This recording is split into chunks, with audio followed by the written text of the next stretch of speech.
What if we once again hypothetically swap the gender and the deed? What if the government obligated all women in the age of majority, which means 18 years or older, to have biblical relations with at least one man a year of the government's choosing, whether she wanted to or not? Enter to win a free Conference of Masculine Excellence virtual ticket. Just go to masculineexcellence.com/win, plug in your very best email, and you'll have a chance to win a free virtual ticket. Limited time only, winners notified via email, winners announced weekly. There's a disturbing trend in the bedrooms of American couples. Women are beginning to withhold physical intimacy from their husbands and boyfriends at an increasing rate. Now, back in the day, this wasn't a problem. If a couple was having marital issues, their bedroom fun didn't really suffer, at least not that much. Obviously, if a couple is having issues for whatever reason, the intimacy is going to drop off temporarily, which is perfectly normal. But when they work things out, they have a great makeup session and go right back to their regularly scheduled fooling around in bed. Fast forward 60 years and women are now purposely withholding intimacy from their significant others.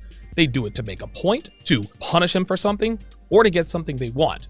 There are many other reasons depending on the situation, but the point is that there is never a good reason to withhold intimacy from your husband or boyfriend. That's right, ladies, there is never a good reason to withhold bedroom fun from your boyfriend or husband. Now, women watching would probably be thinking, well, if I don't want to be intimate with my boyfriend or husband, I don't have to. My body, my choice. If I don't want to put out, I'm not going to put out. And guess what, ladies? You are 100% right. No man can or should force a woman to do anything she doesn't want to do, least of all fooling around. If you're mad at your man for whatever reason and you don't want to get busy because you're mad, you are well within your rights to close your legs. If you feel like you need to withhold your body to teach your man a lesson, you can do that too. Your body, your choice.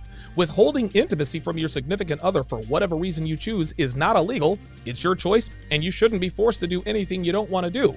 But here's your problem, ladies. When we as men decide to withhold our money and resources for whatever reason we choose, you lose your minds. Every time I advise my guys, never feed her before you fool around with her, women are foaming at the mouth with anger. It's a man's duty to spend money on his woman. Is that right? Well, how about we swap the gender and the deed and see how that sounds? Are you ready? It is a woman's duty to be intimate with her man. Doesn't quite have the same ring to it, does it, ladies? But guess what? We do not have to share our resources with you if we don't want to, any more than you're obligated to have fun with us in bed if you don't want to. My girlfriend doesn't have to give it up to me any more than I have to share my resources and lifestyle with her. But if she does withhold her body, I'm out the door. And if I withhold my resources, she's not going to want to fool around with me. This is quid pro quo at its core. The point is that women feel entitled to a man's resources, but then they want to close their legs and expect men to be okay with it, and it doesn't work that way. Women are no more entitled to a man's resources than a man is entitled to a woman's lady parts. But society doesn't tell us this, does it? It tells us that women are entitled to our resources, but then they turn around and tell us that we're not entitled to their bodies. So, men decided to do their own thing and sever all ties any woman has to his resources outside of what he decides to allocate to her of his own free will.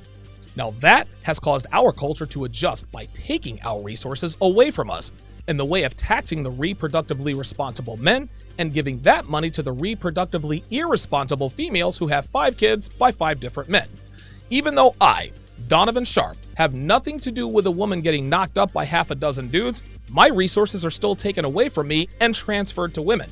I have no children, I'm not married, I'm a high-earning entrepreneur, and I have taken every step necessary to make sure that my money goes where I want it to go, but I'm still getting financially fleeced by baby mamas. We as men no longer freely give our resources to females simply because they're women, so now our resources are taken from us. But what if the government did the opposite? What if we once again hypothetically swap the gender and the deed? What if the government obligated all women in the age of majority, which means 18 years or older, to have biblical relations with at least one man a year of the government's choosing, whether she wanted to or not? Wouldn't go over quite so well, would it? Forcing women to be intimate with a man of the government's choosing would be wrong for so many different reasons. So why then are we okay with doing it to men? Why are we okay with men getting our wallets ripped out of our backsides and giving our money and resources to irresponsible women we don't know or like? But Donovan, that's not the same. There's a big difference between money and intimacy. Au contraire, they are literally exactly the same thing, at least as far as relationships between men and women are concerned. As men, we want to fool around and we want exclusivity. This is why we pursue women. We chase party girls for casual flings, and we chase women for relationships. We want exclusive access to their lady parts. Intimacy is the reason we pursue women. It's not for money, it's not for resources, because we have plenty of both. Oh no, it is for sex and sex alone. Now, obviously, companionship is a part of the reasoning, but companionship without intimacy is a platonic friendship, and we certainly don't want that.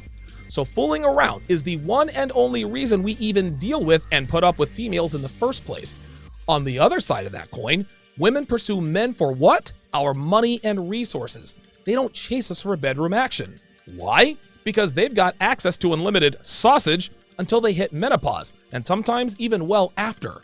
Women chase men for relationships to get access to our resources and our resources alone. Yes, protection, companionship, stability, and status are all factors, but none of that matters if he's not sharing his resources with her. But there is one huge difference between bedroom action and resources in terms of our motivations to pursue each other. And that is that women need our resources a lot more than we need women's bodies. Now don't get me wrong, we certainly want intimacy. But for every woman who doesn't want to have biblical relations with us, there are 5 more who are ready to give it up at a moment's notice. Now yes, on the other side of that coin, for every man who doesn't want to commit his resources to a woman, there are at least 25 other men who are waiting in the wings. But the difference is that women don't want these men. They want the high-value men, not the low-value men who will move heaven and earth just to have one night of fun with her. So in this game of chicken between men and women withholding sex and resources from one another, we as men, we win. And the reason we win is because girls who don't give it up can and will be replaced. It's not the same for women, because at some point, women will run out of men who are willing to share their resources with them. And when that happens, they panic. They're mad that men are no longer buying what they're selling, which is a used car with a blown transmission and 500,000 miles on it. But then they have the nerve to charge full price and turn away any man who doesn't want to pay the thicker price. American women in relationships are always overplaying their hands, guys. Charging a lot more for something their men can go out and get virtually free from women who are thinner, more pleasant, and better behaved. Then, when their man cheats, they scream, "Men are dogs! Men are garbage! Men cheat!" Well, did you forget about the part where you snapped your legs shut because you thought you could do so without any consequences? Yeah, thought so. So ladies, what are your thoughts on a man withholding his resources until he knows you're worthy of his attention and commitment? And fellas, how would you handle your woman withholding intimacy from you to teach you a lesson? Let me know in the comments below. This should make for an interesting discussion. And for less than the cost of a cheap date with a low-quality woman, you can watch me discuss topics just like this live every weekday at 4:30 p.m. Eastern. You can also get access to my archive, which contains past episodes as well as my Sunday webinars. Just go to patreon.com/Donovan Sharpe and you will join a tight-knit community of like-minded men striving for masculine excellence and living life on our own terms. The link is in the description.